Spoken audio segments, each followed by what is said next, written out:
Alhamdulillah wassalatu wassalamu ala Rasulillah Muhammad bin Abdullah wa ala alihi wa sahbihi wa man tabi'a hudah. Allahumma rabbana zidna ilman nafi'an wa amalan salihan mutaqabbalan amin amin ya rabbal alamin.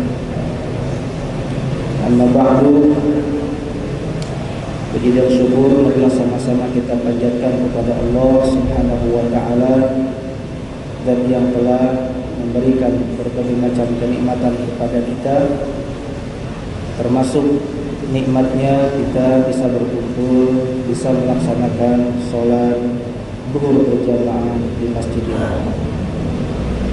Salawat dan salam marilah senantiasa kita sampaikan kepada Nabi besar kita Nabi Muhammad sallallahu alaihi wasallam. Akhibati fillah, kita lanjutkan pembacaan hadis masih dalam pembahasan tentang banyaknya jalan untuk melakukan kebaikan. Di antara hadis yang ditulis oleh mu'alif dalam kitab ini yaitu hadis an Abi Hurairah radhiyallahu anhu anna Rasulullah sallallahu alaihi wasallam qala bainama rajulun yamshi bil tariqin ishtadda alaihi al-'arsy. Rasulullah sallallahu alaihi wasallam berkata, ketika ada seseorang sedang berjalan, tiba-tiba dia merasa kehausan. Fawajada bi'ran fanazala fiha fashariba. Lalu orang tersebut menemukan sebuah sumur dan orang itu pun langsung turun dan mengambil air lalu meminumnya. Thumma kharaja fa idza kalbun yalhas ya'kulu thara min al-'atsy. Setelah selesai minum lalu dia naik kembali. Begitu sampai di atas ternyata dia melihat seekor anjing yang lidahnya menjulur-julur sambil menjilat-jilat tanah karena kehausan. Faqala rajul, lalu orang itu pun berkata di dalam hatinya, laqad balagha hadzal qalbu min al-'atsy mithla alladhi kana qad balagha min. Sungguh anjing ini sudah merasakan haus yang begitu hebat seperti aku pun merasakan kehausan tadi. Fanazala al-birra famala'a khuffahu ma'an thumma amsakahu bihi. Lalu orang tersebut kembali turun ke dalam sumur dan mengambil air menggunakan khufnya, menggunakan sepatu yang terbuat dari kulit. Kemudian setelah sepatu itu diisi air, kemudian digigitlah khuf tersebut, lalu dia merangkak menggunakan tangannya naik kembali ke atas sumur sambil membawa air. Hatta ruqiya fasaqal qalb. Begitu sampai di atas, kemudian dia memberikan anjing tersebut minum. Fasyaqallahu lahu faghafara lahu. Lalu Allah pun bersyukur atas perbuatan orang tersebut dan Allah pun mengampuni dosa-dosanya. Qalu, kemudian para sahabat bertanya, setelah para sahabat mendengar cerita ini dari Rasulullah SAW, para sahabat bertanya, ya Rasulullah, inna lana fil bahaimi ajran. Wahai Rasulullah, apakah kita dapat pahala ketika kita berbuat baik kepada hewan-hewan? Faqala, kemudian Nabi pun menjawab, fi kulli kabidin utbin ajrun. Dalam setiap makhluk yang bernyawa terdapat pahala. Hadis muttafaqun alaih. Akhibati fillah, agama kita adalah agama yang mengajarkan kebaikan. agama yang menjunjung tinggi kasih sayang. Jadi bukan agama yang lain sebenarnya yang mendakwahkan kasih sayang. Justru agama kita, agama Islam adalah agama yang menjunjung tinggi kasih sayang. Maka pantas jika kita katakan agama kita ini adalah agama kebaikan dan agama kasih sayang, karena memang Allah Subhanahu wa taala memerintahkan kita untuk berbuat baik kepada siapapun, untuk berkasih sayang kepada siapapun, termasuk makhluk-makhluk Allah semuanya, termasuk hewan. Hal ini selaras dengan kisah yang terdapat dalam hadis ini yang disampaikan oleh Abu Hurairah. Abu Hurairah menyampaikan kepada kita, beliau mendapatkan kisah ini dari Rasulullah SAW, bahwa dulu di zaman Bani Israel ada seorang laki-laki yang sedang melakukan perjalanan, berjalan terus menggunakan kedua kaki tentunya, tidak menaiki sebuah kendaraan. Setelah lama dia berjalan, karena cuaca pun panas, dia pun merasakan kehausan yang sangat. Tidak lama dia pun menemukan sumur. Lalu orang itu pun berhenti istirahat, kemudian mengambil air sepuasnya. Begitu sudah kenyang, dia pun naik kembali dari sumur tersebut. Begitu sampai di atas, ternyata dia menemukan seekor anjing yang kehausan juga. Dari mana kita bisa tahu bahwa anjing itu kehausan? Dari perilaku anjing tersebut. Kenapa? Karena lidahnya menjulur keluar dari mulutnya sambil menjilat-jilat tanah, seakan-akan dia sedang mencari air.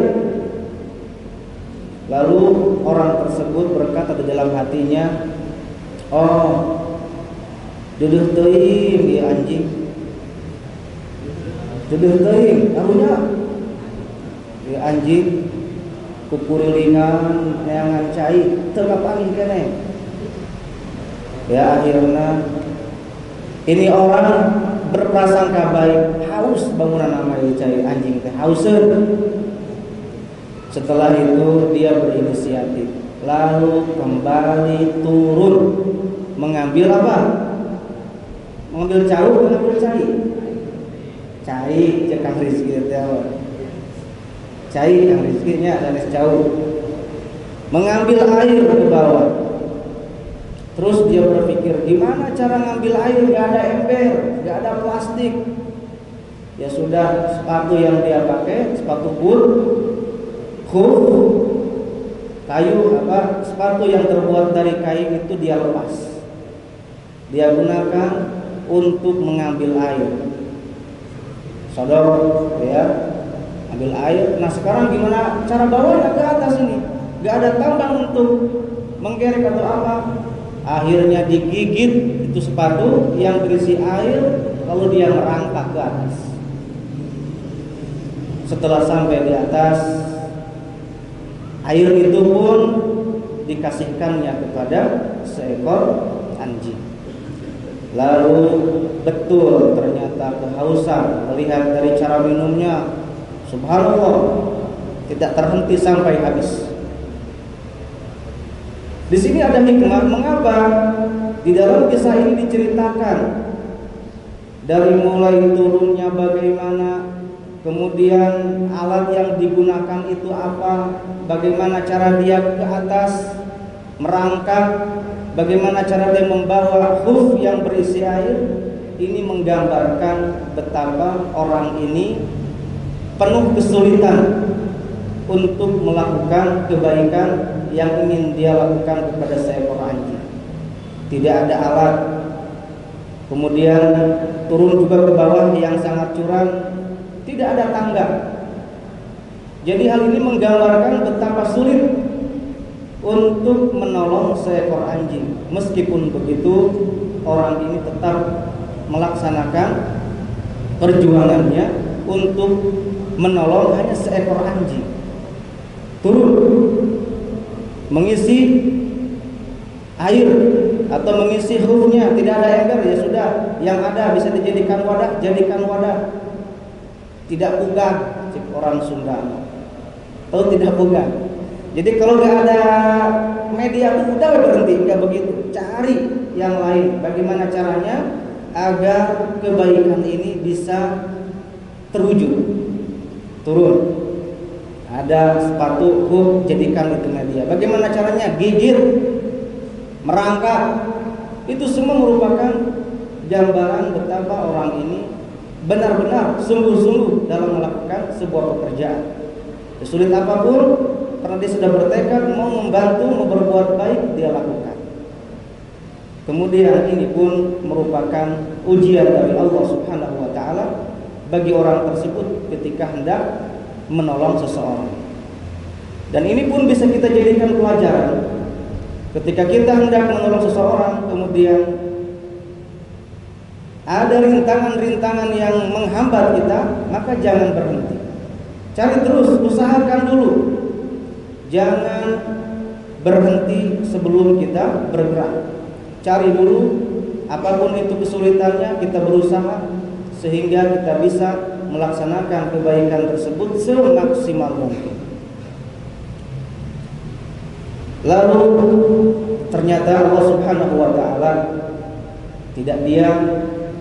Allah yang Maha melihat, Allah yang Maha memperhatikan, terus memperhatikan jerih payah orang tersebut, terus memperhatikan usaha orang tersebut, sehingga Allah pun ridho dengan sikapnya. Allah pun senang dengan perbuatannya. Akhirnya Allah Subhanahu wa taala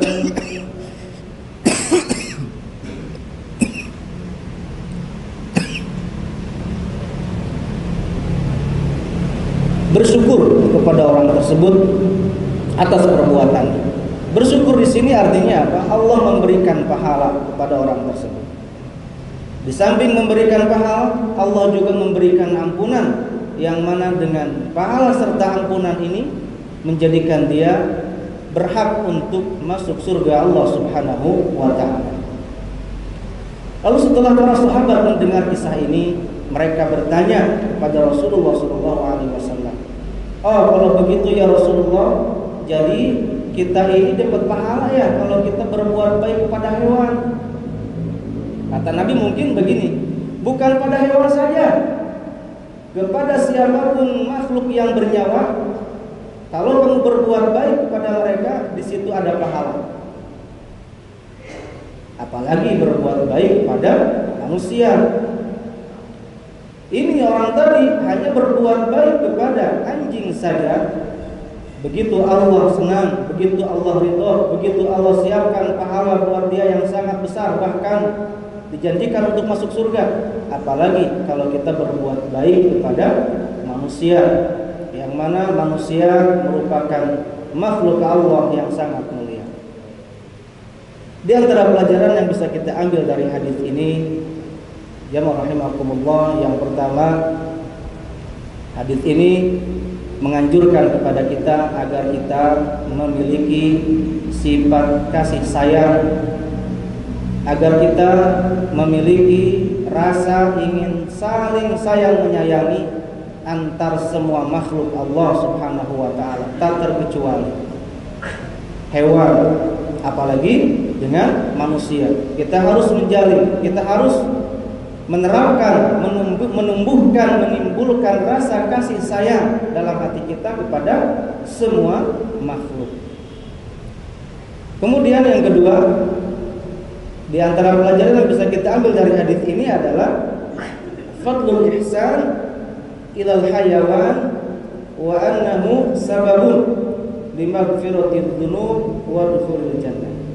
Keutamaan berbuat ihsan, berbuat baik kepada hewan, dan berbuat baik kepada hewan salah satu penyebab di antara masuk surga, atau salah satu penyebab di antara berhaknya kita untuk masuk surga yang Allah siapkan di akhirat nanti. Itu saja pelajaran bisa kita ambil dari hadis ini. Mudah-mudahan kita semua dapat mencermaknya, dapat mengambil faidah-faidah yang lain sehingga kita bisa mengamalkan nilai-nilai kebaikan yang terkandung di dalam hadis ini. Kita akhiri dengan hamdalah, alhamdulillahirabbil alamin. Subhanakallahumma wa bihamdika asyhadu an la ilaha illa anta astaghfiruka wa atubu ilaik.